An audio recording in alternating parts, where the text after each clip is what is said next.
I read up a bit this week on sibling rivalry that too often escalates into real conflict. The first sibling rivalry in the Bible was between the first siblings.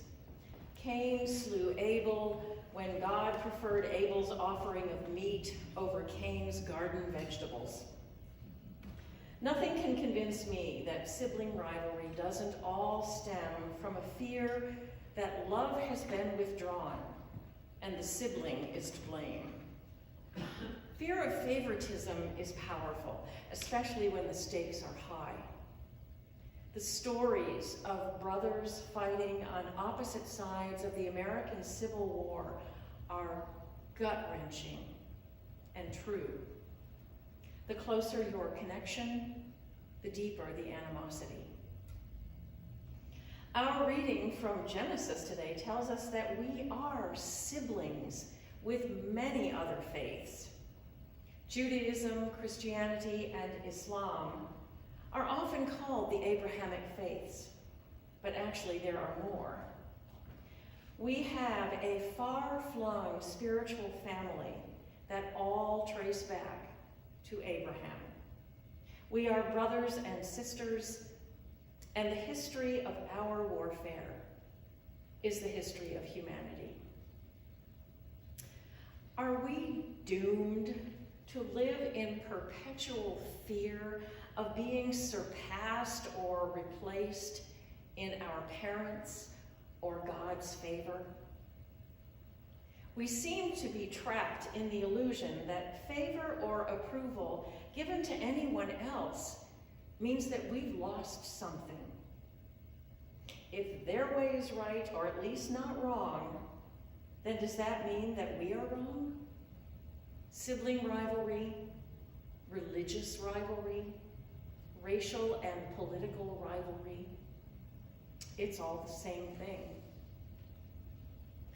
Anglican Archbishop Desmond Tutu put it very clearly in his speech to the United Nations. We are all brothers and sisters, children of the one Creator.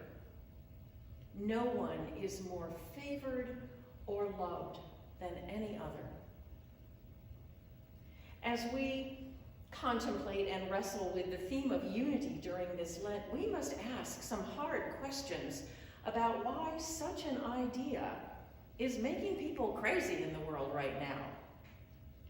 Our country is flailing within itself as Black Americans strive to realize the promise of equality, and too many others are stuck in old thought habits.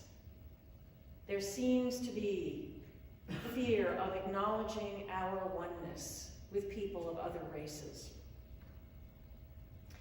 The mapping of the human genome has not provided any support for the idea of racial superiority. Apparently, human DNA is human DNA. At our most fundamental level, race simply does not distinguish us from one another. According to our DNA, race does not exist.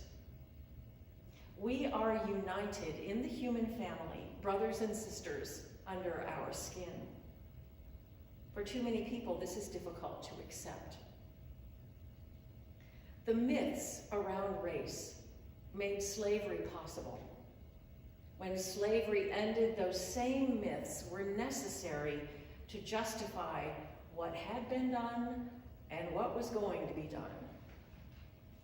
To admit the sibling relationship would have exposed the crime committed against people who simply had different colored skin.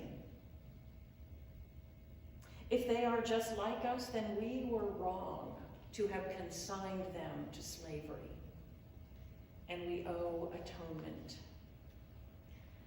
I wish I knew how we could get past this and find a way to heal this racial sibling rivalry. It has been on such angry display in recent years. And we can't change things by passing laws because you can't legislate respect and love.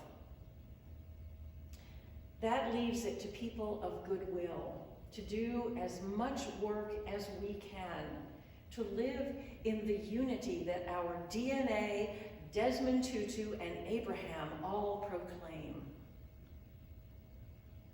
All this month we have posted a prayer that during Black History Month we might all learn something new. I did. I learned about the Black inventors whose ideas have led to real innovation.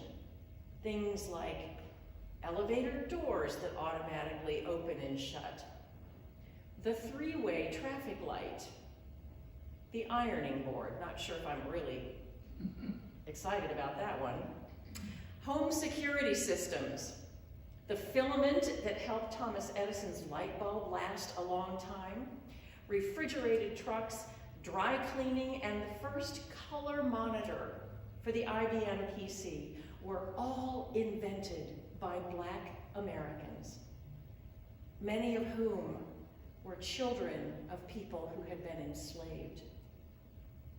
And let us not forget peanut butter, potato chips, and jazz.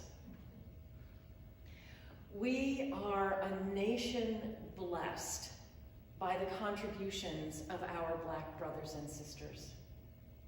May we imagine and work for a future in which we all celebrate that together.